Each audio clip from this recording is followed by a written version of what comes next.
Welcome to episode 128 of Closer Mentality. I'm your host, Julia Mellett. In honor of this being Brain Awareness Week, today's episode deals with traumatic brain injuries, suicidal ideation, racism, and an ongoing legal battle. Without further ado, meet today's guest, Will Person. Person was always the fastest runner in his grade, and that translated into a scholarship to run track and long jump in college at Weber State University in Ogden, Utah. Person never intended to go to college necessarily, but when he realized he could continue to run competitively in college, a scholarship became the way to prolong his identity as an athlete. When his time as a Wildcat concluded around the turn of the century, he was searching for purpose, a reason to stay mentally and physically fit. That's when he was approached by both Canada and Team USA Bobsled. Team USA has a long history of taking football players and track athletes at the end of their college careers and transitioning them into brakemen and women. The skill sets are surprisingly transferable, and Person entered Team USA Bobsled with hope of extending his career. What he was met with painted a very different picture. A coaching staff stuck in the 1950s, a roster rampant with undiagnosed head injuries, hiring practices that would later require audits. Like my first day at the Olympic Training Center in Lake Placid, they told me, I hate to say it, but they said it's still the good old boy system here, but it's getting better. And I didn't believe it. I was like, nah, yeah, you must be mistaken. And they just got audited, I think, in 2022. And then the update from the audit came out like about 2 or 3 weeks, about a month ago, probably. And they're still getting in trouble. They were going to be decertified as the Olympic team because they had to fix the racism in the sport, is what I was told. They were audited by some big agency. I don't know if it's because of, I don't know why they got audited, but they got audited. So it's still out there, and they're still dealing with the same thing. So when I was in the sport, like I enjoy my teammates, I enjoy representing my country, but I didn't enjoy politics. I said politics would be the best way to put it. Nevertheless, Person stayed in the system, biding his time and doing his workouts, hoping that he could outwork the systemic racism.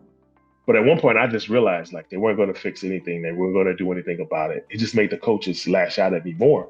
Like, for example, in 2003, I raced the World Championships. Stephen Holcomb, who also committed suicide, he was my driver that year. So after the World Championships, we all won these cell phones from Verizon. So all the national team, we all had the same number, so one digit off. So it's time for training camp. And I'm the number one or maybe number two brakeman in the country at the time, based off of the World Championships from this previous season. So I called the coaches and they said, we're not going to fly you. We're not going to fund you. We're not going to pay for you to go up to camp in Canada. I was like, what? So I had to scratch together the money, get myself up there.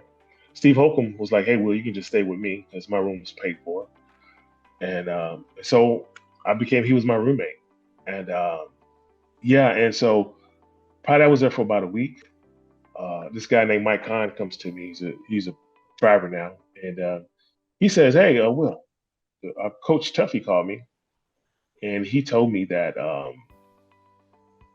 right now, everybody's paying for their own rooms. But he said when the federation, the Olympic team pays for the rooms, everybody was going to switch to a different hotel and you won't have a place to stay. So you got to figure something else out. And the guy was like, man, I don't know why he's saying this to you. I don't know. I said, I don't know either. So I called him from my cell phone, which is, one digit off everybody else's number. He didn't answer. I called him again. He didn't answer. It's like, wow, okay. A couple of days later, that guy comes to me. Hey, man, he said, the coach is saying the same thing. I don't know why he put me in the middle of this. I don't want to be a part of this. And so I called him again from my phone. He didn't answer. And I called from the other guy's phone. He picks up on the first ring. And I was like, hey, Tuffy, what's going on, man? This is what they're telling me. And he was like, well, each driver only gets one push athlete funded.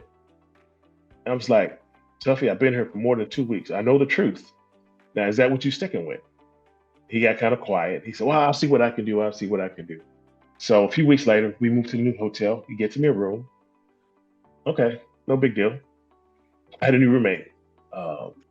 I seen that guy before because the year before he was like the track janitor. He was like cleaning the ice and cleaning our sleds off and stuff. And I met the he's a nice guy. I said, hey, was your ticket expensive? He was like, no. He said, I went to the training camp. I finished last. He said, and then I got injured. So I'm laying around at the Olympic Training Center, and Tuffy came to me and asked me if I wanted to go to Canada. He was paying for it. He said, what have I got to lose? And I'm thinking, like, what the? I was, but I couldn't tell him I was upset because it wasn't his problem. It wasn't his fault, and but that's the kind of things I dealt with. And that wasn't the first time. It happened again another year. The first 2 days of training camp, I had the fastest push times. On day 3, they kicked me out. We're in Canada. They tell me I can't push with the team anymore. And I said, what do you mean? They said, well, you had a car accident last year. You had to hurt your back. So you missed, you didn't have any international races. And I said, is that the only reason? He's like, yeah. I said, well, go back and check your records because I came back after that and I had at least 10 races. He said, oh, okay. He said, don't worry. The coaches know you're pushing really good. I said, I know you know I'm pushing good. That's why you're kicking me out. And so what they did, they made me practice with the women. And everybody saw this happening. And this was a different year, and it was just always something with those guys. It was just always like, So for all them complaints I made about it, other people made complaints about it for me. Like one time, we had this really young driver, and he wasn't strong enough to push the sled fast. So nobody really raced with him because they knew he wasn't going to be competitive. So when they started excluding me from the bigger teams now, like he asked me to help him. So, I did. And the crazy part is I pushed that kid so much faster to the pack that we beat everybody down the hill, including the team that won the silver medal in the Olympics in 2002, which I was a part of that team too. And what they did is they canceled the race. They said the track was too frosty and they canceled the race and moved it to a different track where that kid didn't know the track as well. It was brutal. It was pretty brutal. Like I said, when I left that sport, like some people's like, did you get depressed when you left the sport? Like, no, I couldn't wait to leave that sport. You always, or you always think like, okay, I just keep doing everything right. And eventually they're going to have to, but no, it's just not what it was. Person found it incredibly difficult to assimilate onto a team whose positions of authority discounted his existence. Oh man, I was so bitter. Like I was so, man, just embarrassed would be the number one word. But it just, you just keep pushing forward. Like I'm not one to ever really give up. I'm like, I'm not going to let them discourage me. I'm going to keep going. And it's going to be all right. It's going to be all right, And, but to know what they're doing behind the scenes, it's like, yeah. Like now I look back, like most people, you have these medals. People talk about winning medals. I still love winning. I was the same, winning medals and trophies. Now to me, they're just like pieces of like metal and tin. They don't mean the same to me anymore. Matter of fact, whenever I saw somebody doing something courageous in a community, I began to give my medals away. So if I see somebody struggling, maybe sobriety, whatever, I'll give them a medal. And yeah, because at one point people were calling me, it's like, you one of the only, they always say I'm the first Black athlete to sport. It's not true. I wasn't the first. That I wasn't the last. Wasn't many of us. But so I always try to, just encourage and be that person. Keep lifting other people up. So yeah, when people start coming for my medals, they wanted to buy them. And that just seems so cheesy to me. It's like, they're not selling you a medal. It's not even an Olympic medal. And it has no value like that. And so, like I said, I started to gift them. When Person left bobsled, despite it all, he had compiled quite the resume. World championships, Olympic trials. Still, none of the medals or accolades made any difference. He felt like the system had failed him entirely. Person was risking his mind and body for a sport full of people who devalued him. He couldn't push the sled fast enough or dig hard enough to validate his worth to the team. And that cat and mouse game quickly soured Person to the entire sport. I stayed too long. I believe I stayed in the sport too long. The truth is, I think I only stayed as long as I did because of the racism. I told everybody when I leave the sport, I want other people to be able to come in who look like me and I have the same problems I had, and that's why I work so hard. And they'll never cause problems. But the truth was, like, I overstayed my welcome. I shouldn't have been there that long. And once I saw what they were doing, I probably wouldn't be dealing with what I'm dealing with now. Is something interfering with your happiness or preventing you from achieving your goals? Regardless of if you have a clinical mental health issue like depression or anxiety, or if you're just a human in this world going through a hard time, therapy can give you the tools to approach your life in a positive way. That's why I'm excited to tell you about today's sponsor, BetterHelp. BetterHelp's mission is to make therapy more affordable and more accessible. This is an important mission because finding a therapist can be really hard, especially when you're limited to the options just in your area. BetterHelp is a platform that makes finding a therapist easier because it's online, it's remote, and by filling out a few questions, BetterHelp can match you to a professional therapist in as little as a few days. It's easy to sign up and get matched with a therapist. If this sounds like something that could help you, there's a link in the show notes to get you started on your therapy journey. It's betterhelp.com/closer mentality. Clicking that link helps support this channel, but it also gets you 10% off your first month of BetterHelp. Because finding a therapist is a little like dating. If you don't really fit with the therapist matched with you, it's easy and free to switch therapists without stressing about insurance, who's in your network, or anything like that. So if you're struggling, consider online therapy with BetterHelp. Click the link in the description or visit betterhelp.com/closer mentality. That's BetterHelp, HELP.com/closer mentality. Thanks again to BetterHelp for sponsoring this channel.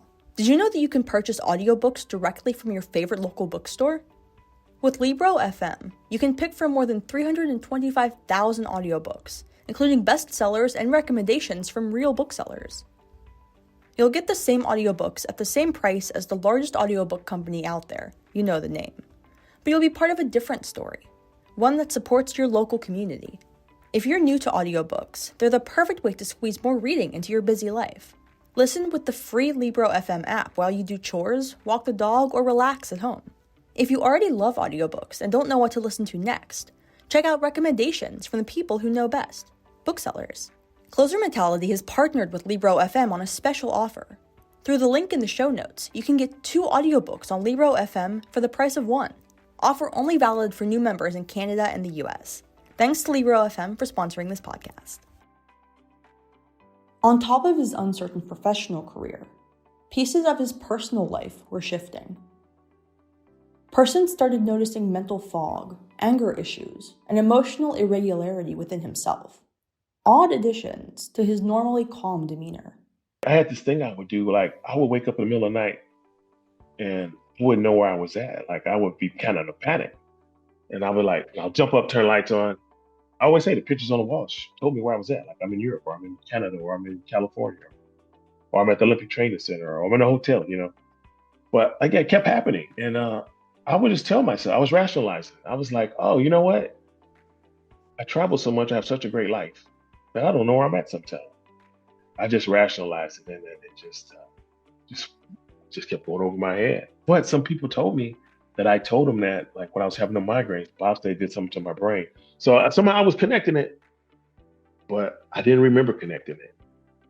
So once that memory starts to go, it's hard to keep things in perspective, The lapses in memory came on gradually. Years of micro-concussions, testing G-force, and repeated headbangs against the ice of the tracks began to add up to a disastrous conclusion. Around Person, former teammates were experiencing similar symptoms from years down the tracks. Most suffered in silence. Others couldn't suffer any longer. I had a teammate call me, Pablo. He called me. Crazy part, we weren't even friends during the sport. We became friends after the sport. And he called me one day, he was speaking gibberish. And I like to write. So whenever he had ideas about writing scripts, he would call me and I would give him ideas and tell him how to fix it. And, So there's one day he called me, he was speaking gibberish. I didn't understand anything he said. He was, blah, blah, blah. It's like, what?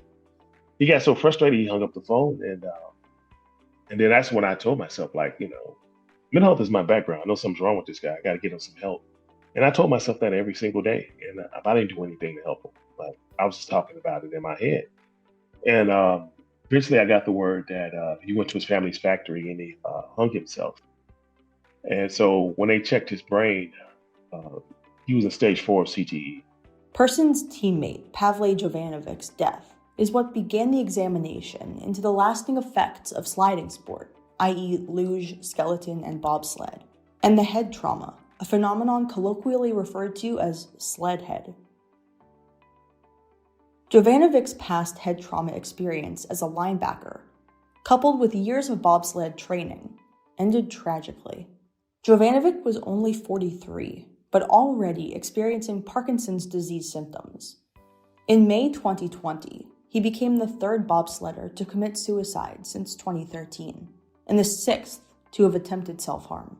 This sent shockwaves through the sliding sport community, and Jovanovic's brother Nicholas filed subsequent legal action, alleging that the USOPC did not adequately protect his brother from head trauma.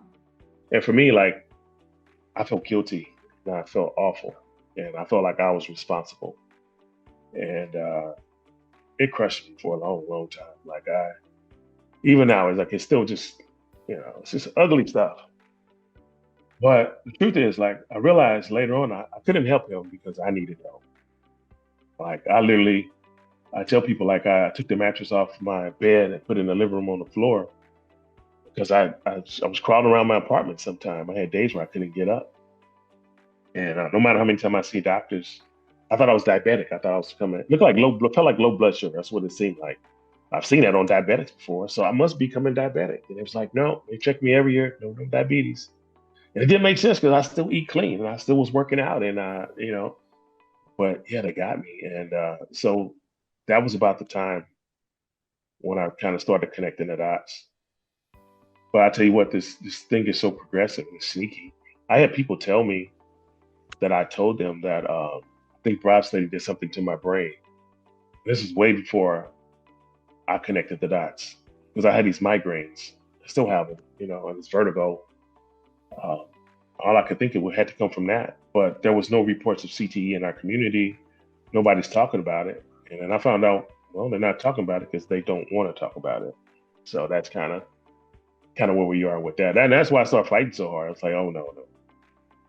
I always told them the only one thing that's non-negotiable is warning the new generation. You gotta warn these guys. It's too late for me. It's too late. I went down the bobsled track between 1 and 6 times per day, 4 to 5 days a week, 6 months, 5 to 6 months of the year, depending on the year, for 9 years. So I have so many runs down that track. And they said every time we went down, we were getting these micro concussions. So when you get those, like you just can't, your brain can't handle that many concussions like that. It's not, yeah. But this one particular time, this is a crazy story. We had with these fighter pilots, we take them down the track. We call it forerunning. They do the what do you call that? They're like the volunteers to check the timing system. So they get in the sled, and we'll usually put some VIPs in there. So there's one particular day we had fighter pilots. Now they pull more G forces than bobsledders, supposedly. Well, I think that's not the case. And now I finally have proof it's not the case because when we went down that track, when we got out the sled, they were shook up.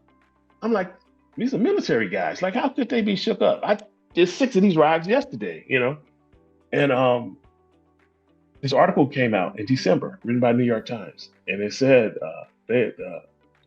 fighter pilots have the exact same symptoms as what the bobsledders have now. It's identical. And I'm thinking, what? And then there's an article called SledHead, if you go back and read it, it says we had spikes of 84.5 G forces. And the crazy part is, like, I read that article probably 20, 30 times probably, because it saved my life. Like, it's the article that really showed me what was going on. And for 2 years, I was calling professors, anybody who can do the numbers and figure out how many G-force we're really pulling. And so I was talking to Pavle Jovanovic's brother probably about a year or two ago. I don't know how long it was. And I was saying, we got to find these numbers. Like, we got to be pulling more G forces than intelligence. He said, yeah, you guys are pulling 84.5. I was like, that's too high. There's no way in the world we can pull that and survive. He said, it's actually in an article called SledHead. Once again, I read SledHead. It's the article that saved me. So I went back and I realized like I don't retain a lot of information for a lot of stuff. So how could I read this article 30 times and it saved my life and me still not understand what numbers we're doing? But it's just really what it is. It's like we need to do some changing in the sport a little bit, Get those, just pull them G's out so nobody's getting harmed from it. It just doesn't make sense. Like, why do we need pull 84 G's? Like, space shuttle only pulls 3, I believe. The fighter pilots maybe 10 max. We pull an 84. There's a reason why everybody's sick. There's a reason. SledHead, an expose penned by the New York Times, details Team USA Bobsled and Skeleton's alarming rate of current and former athletes dealing with serious head trauma ramifications. Dr. Brian Benson, the chief medical officer for the Canadian Sport Institute, likened the impact to shaken baby syndrome. Person competed for Team USA from 1999 to 2007. In 2021, he filed a lawsuit in the state of California, alleging that, similarly to Jovanovic's family, Team USA Bobsled and Skeleton knew of the head trauma risk their training methods were putting the athletes at risk for as early as 1983. Person asked the court to seek compensation specifically for intensive medical monitoring for a group of athletes who had been, quote, diagnosed, treated, and/or harmed, including death, by brain injury, including neurodegenerative and behavioral disorders and diseases, end quote. Person rejected a settlement which offered further evaluation, but lacked sufficient treatment and compensation for the plaintiffs. For those well-versed in athlete head trauma litigation, Person's lawyer, Jason Lukasovic, was enlisted in some of the initial CTE litigation against the NFL, which garnered nearly $1 billion in settlement funds. As of 2 days ago, Person filed a new personal injury suit in the case Person versus USA Bobsled Skeleton Incorporated in the California Superior Court, Los Angeles County. The suit alleges that, quote, USABS did not warn Person or any of the proposed class members about the risks of head impacts, shaking, rattling, G-force exposure, subconcussive blows, and concussions while participating in bobsled sports, end quote. USA Bobsled Skeleton attorneys deny any link between the sport and the diagnosed traumatic brain injuries Person and his teammates have brought to the table. In fact, USABS alleges that they have no inherent requirement to inform their athletes of injury potential of any sort. They literally came to court and was like, what head injuries are you talking about? Yeah, but I know where all the smoking guns are now. Like, I know when there was a point in time, I probably might not put this all the way out, but they knew about the head injuries and they wanted more protection. And I know who did that. And they said they couldn't find helmets that were safe but aerodynamic. The guy admitted to me what he did. And and that's why this stuff kept going on for as long as it did, because they were covering it up. The whole thing, when we went to court, like I asked them, they were supposed to fight for us to help us get care for life. I didn't come in and say, destroy the sport. I didn't come and say, get rid of it. I didn't say, I want all your money. Just help the guys who needs the help. And for me, to be very, very honest, when I started the case, my lawyers can tell you this, I never asked for anything for myself because I was so cloudy before the chamber. And like, I didn't want to wake up another day like that. And so, whereas I didn't plan on committing suicide, but I know I didn't have many days left because I had to be fading out soon. And, but, God had other plans, I guess. So here I am back and finding things that work and help. But it's awful, man. And the whole thing with the case, like, I just want to give everybody help. Like that right now, like we're fighting over the word concussion. Now they want to put concussion into all the paperwork so athletes can see it. Like, I demand that they do that, but they're still playing with the words a little bit. Like, I knew I had a concussion, but I didn't know in 7 years I was going to wake up and not know who I was or who my friends were. Like, you can't tell somebody, okay, you're going to get a concussion, because they make it seem so normal. They normalize it. Like when we had a concussion, like I want to send you that video later. I want you to watch this, or you can see it on my YouTube channel. But it's like we had a really bad crash. My brakeman was unconscious. They sent us back to the hotel, and they said, "Okay, make sure you guys don't go to sleep. Watch each other." So the guy who's unconscious is supposed to watch me, or the guy with vertigo who can't sit up in the bed is supposed to watch him. Like, who's supposed to watch you? Like it's like, nah, man. I never saw a doctor one time from when we were out of the country from rough trips or concussions or crashes. There was no one did. There was one guy. Don't get me wrong. There was one guy. Matter of fact, he crashed so bad he was there at the track by himself. He flew out of the track. He was brain dead. They gave his family 72 hours to make funeral arrangements and to ship his body back. And when they unplugged the machine, he woke up. His name is Joe Sisson. He's an awesome guy. He's in Utah now. He's actually a school teacher.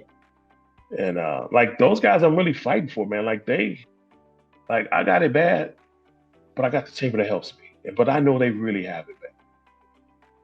And that's what keeps me fighting. It's like, no, man, like every time I hear them encouraging words from them, I'm like, yeah, well, I'm struggling. I said, I got you, man. I got you. Maybe the last 2 times I were in court, I can't make this up. All the lawyers, defense lawyer, my lawyers, were all on the same team. Like, no, like, how did that happen? And they're on the same team as we're saying, like, we think just evaluating you guys is enough. Like, what? Like, would you take your child to a doctor who's not going to treat them? You're just going to take them to have them evaluated? Like, yeah, we would. Now stop lying, guys. Like, stop that. Like, I lose more respect for you guys by the hour. Like, but yeah, that's what I'm dealing with. Like, last 2 times in court, it's all on record. Like, it was literally just me fighting for everybody. Like, no, they need help. We need help. The chamber person references is a hyperbaric oxygen chamber. Hyperbaric Oxygen Therapy, or HBOT, is a medical treatment where patients breathe 100% oxygen inside a pressurized chamber. It's 1.5 to 3 times higher than atmospheric pressure and increases blood oxygen levels and stem cell production to diseased tissue.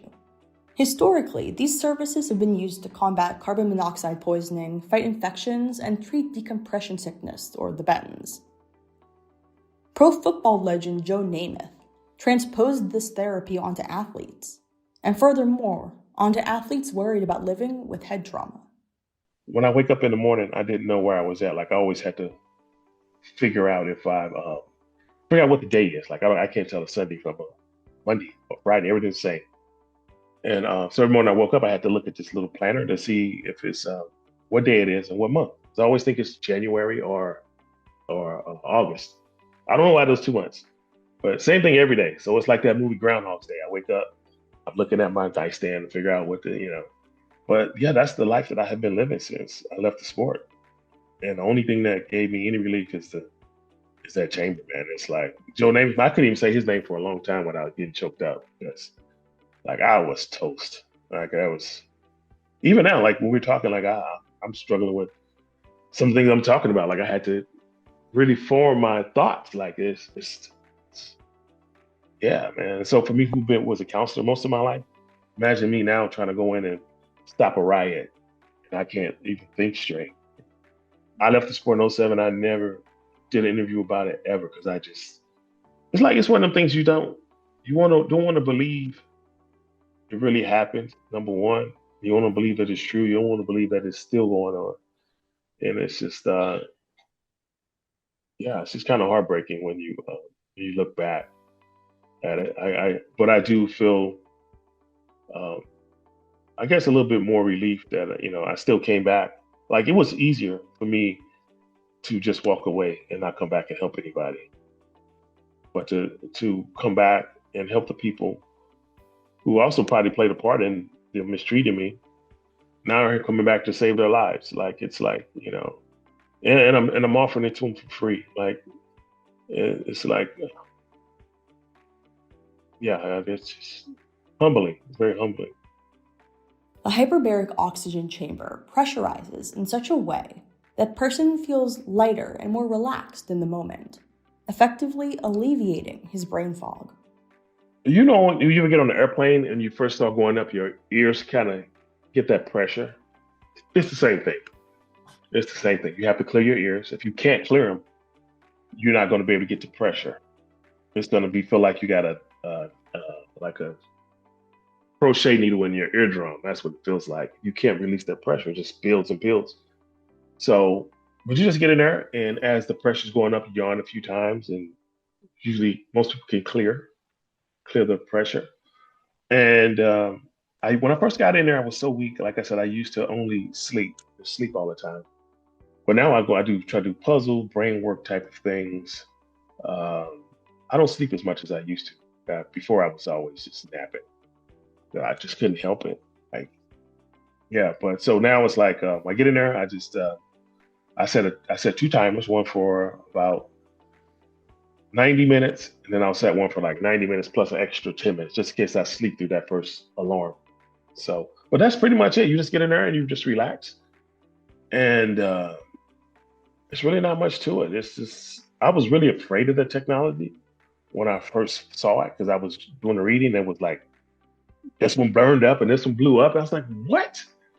And so, like, I spent a little bit extra money going with a place that had a storefront just because I wanted somebody there I can get on the phone with immediately if there's a problem or trying to set this thing up properly. Because most of the chambers you see on TV, on the internet, you blindly buying this stuff. You don't know who's on the other side of the computer. But yeah, man, that's really been, yeah, just you get in there, you relax, and when the timer's off, you come on out. It's just really that simple. It's not a lot to it. Person has found that HBOT is the only relief he has, and he's shoveled thousands of dollars at the solution. He purchased his own hyperbaric oxygen chamber to offset the staggering costs of renting as many hours as he would need to feel better. You can find them for an hour rental. Like you can go there and use theirs for an hour. It's like $200 an hour. So let's think most people who need this treatment, they need about 50 sessions. So 50 times 200, like it's not everybody can afford that, And so for me, I was doing the math. I was like, it's cheaper to buy it.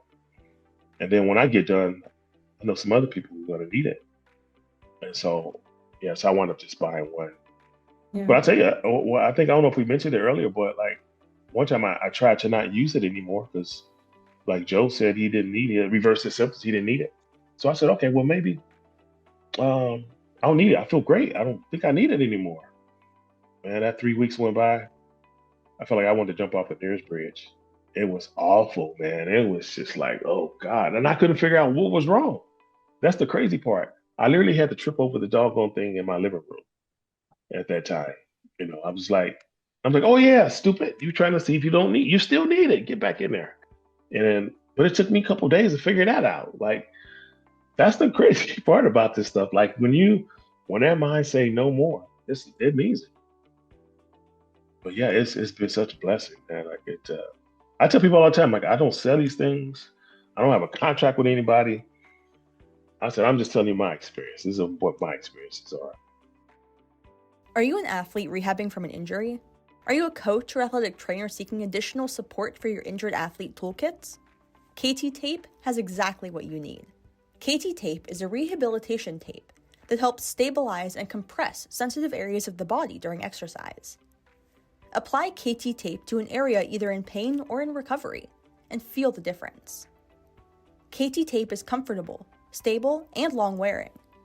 There's tape for all modes of action, from gentle, which is safe for easy activity and everyday use, to Pro Extreme, for athletes in moderate to high-impact exercise. KT Tape makes water-resistant tape as well for a more adaptable rehabilitation implementation. KT Tape caters to lifelong athletes and focuses on reducing muscle soreness for all users when worn during exercise and up to 48 hours post. Are you an athlete in need of prescription sports goggles or sunglasses? Today's final sponsor may have just the solution for you. A Sight for Sport Eyes was created when founder Shannon Knight saw a niche that was perpetually going unfulfilled. A Sight for Sport Eyes grew out of a need for education surrounding the impact of sport-related eye injuries and their lasting repercussions. A site for sport eyes runs like a regular optical practice, not an e-commerce store.